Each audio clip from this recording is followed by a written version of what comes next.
DRG Kids.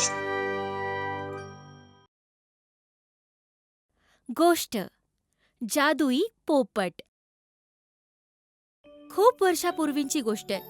करमपूर नावाच्या एका गावात एक अतिशय आळशी आणि कामचोर माणूस गोलूराम राहायचा. तो दिवसभर पलंगावर पडून येणाऱ्या जाणाऱ्या माणसांना बघून विचार करत राहायचा की लोक एवढी मेहनत का करतात, सकाळी लवकर उठून कामावर का जातात. जेव्हा पलंगावर पडल्या पडल्या अख्खं आयुष्य चहा पिण्यात आणि समोसे खाण्यात घालवू शकतात. गोलूरामचे आई वडील सुद्धा त्याच्या वागण्याला कंटाळले होते, कारण तो फक्त आई वडिलांकडून पैसे घ्यायचा आणि खर्च करायचा. कामामध्ये त्याचं मुळीच मन नाही लागायचं. एक दिवस गोलूराम छगन मिठाईवाल्याच्या दुकानाबाहेर पलंगावर पडून चहा पित होता. हे घ्या गोलूराम भाऊ, तुमचा गरमागरम चहा आणि समोसे. अरे वा, आणलीस? लाल चटणी लावली आहे ना काय? गोलू भाऊ, मी चटणी तर टाकलीये, पण मी काय म्हणत होतो, 3 महिने झाले आहेत, माझं कर्ज कधी फेडणार आहात? हा, किती दिवसांपासून म्हणताय आज देतो उद्या देतो. अरे काळजी करू नकोस, तुला तुझे पैसे मिळून जातील. आता जा आणि 2 गरमागरम कचोऱ्या पण घेऊन ये. हा, जा आता. गोलू भाऊ, कचोरी तर मी आणतो, पण 2 दिवसामध्ये तुम्ही जर माझं कर्ज नाही फेडलं तर समजून जा, समोसे आणि चहा नाही मिळणार. हो हो, ठीक आहे, कळलं. गोलू हलवाईची कचोरी आणि समोसे खात असतो की त्याच वेळी एक पक्ष्यांचा व्यापारी तिथून जात असतो. त्याच्याकडे खूप सुंदर सुंदर पक्षी असतात. पक्षी घ्या पक्षी घ्या पक्षी. गोलूची नजर त्याच्यावर पडते, पण तो पुन्हा खायला लागतो. तेवढ्यात व्यापाराजवळ एक ग्राहक येतो आणि एक सुंदर पोपट पाहतो आणि व्यापाराला त्याची किंमत विचारतो. भाऊ, हा पोपट कसा दिलात? भाऊसाहेब, हा पोपट थोडा महाग आहे. या पोपटाची खूबी ही आहे की हा भविष्य सांगतो, म्हणून याची किंमत आहे फक्त 150 रुपये. 150 रुपये घेणार का? तो माणूस एवढं ऐकून त्याला विचारतो, अरे भाऊ, खरंच तुम्ही माझ्याशी खोटं तर नाही बोलत ना?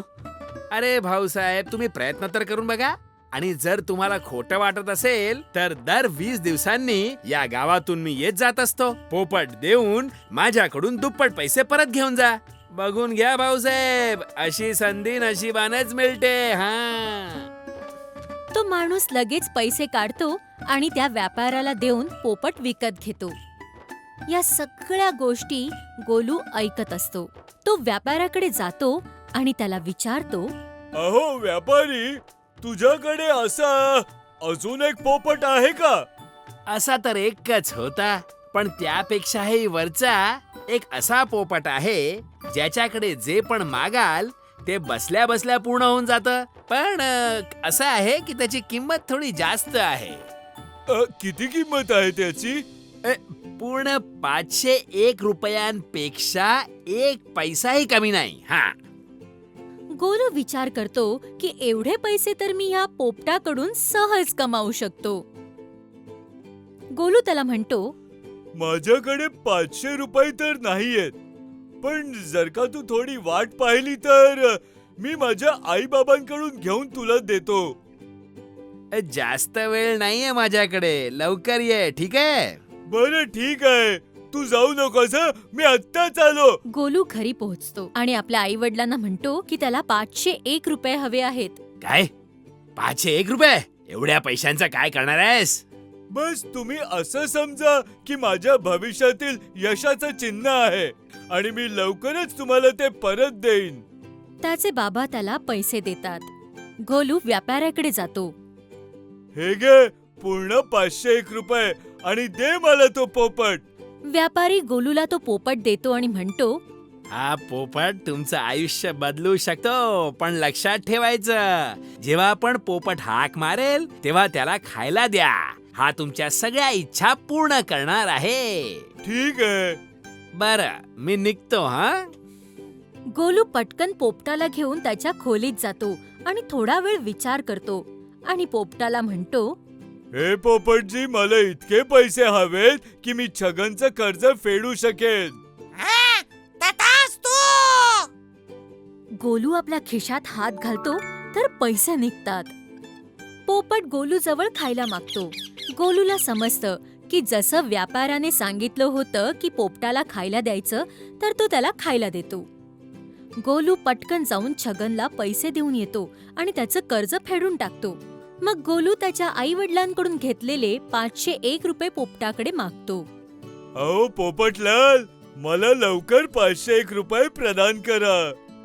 जसं गोलू असं म्हणतो, त्याच्या खिशातून 501 रुपये निघतात आणि तो जाऊन त्याच्या वडिलांना तर देऊन येतो. पोपट खायला मागतो आणि गोलू त्याला देऊन टाकतो. मग गोलू विचार करतो की मी खूप सारं मिष्टान्न स्वादिष्ट जेवण आणून ठेवतो आणि बसल्या बसल्या खात राहतो. किती मजा येईल. गोलू पोपटाला म्हणतो, अहो पोपटलाल, मला इतके पैसे देऊन द्या की मी खूप सगळं खाण्याचं सामान आणू शकेन. गोलूच्या खिशात अजून पैसे येतात. तो किराण्याच्या दुकानात जातो आणि खूप सामान खरेदी करतो. ए गोलू, एवढं सामानाचं काय करशील हा? तुम्ही काळजी नका करू, फक्त हे सगळं सामान द्या. ठीक आहे भाऊ, हे घ्या. गोलू छगनच्या दुकानावर जातो आणि बऱ्याचशा कचोऱ्या, मिठाई आणि समोसेही घेतो. काही दिवस गोलू बस असंच करत राहतो आणि काहीही काम करत नाही. तो फक्त खातो आणि झोपतो आणि आळशी होतो. मग एके दिवशी सगळं सामान संपून जातं आणि गोलू पुन्हा पोपटाला म्हणतो, अहो पोपटलाल, मला अजून पैसे द्या, म्हणजे मी अजून खाणं विकत घेऊ शकेन. पोपट दरवेळेप्रमाणे त्याला पैसे देतो आणि गोलू उठून पटकन छगनच्या दुकानावर जातो आणि तिथेच जेवता जेवता झोपून जातो. पोपट खाणं मागतच राहतो, पण त्याला खायला न मिळाल्यामुळे त्याची शक्ती संपून जाते. दुसऱ्या दिवशी जेव्हा गोलू तिथे जातो, तेव्हा पोपटाला म्हणतो की त्याला आणखी पैसे द्यावेत. अहो पोपटलाल, मला अजून थोडे पैसे द्या. पोपट काहीही बोलत नाही. गोलू पुन्हा म्हणतो, अहो पोपटलाल, मला अजून थोडे पैसे द्या ना.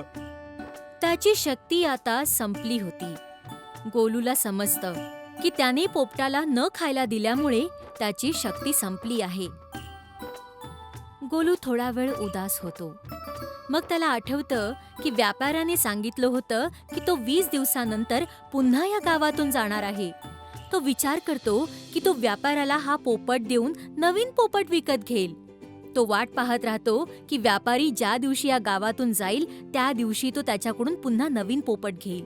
एके दिवशी व्यापारी पुन्हा त्या गावातून जात असतो.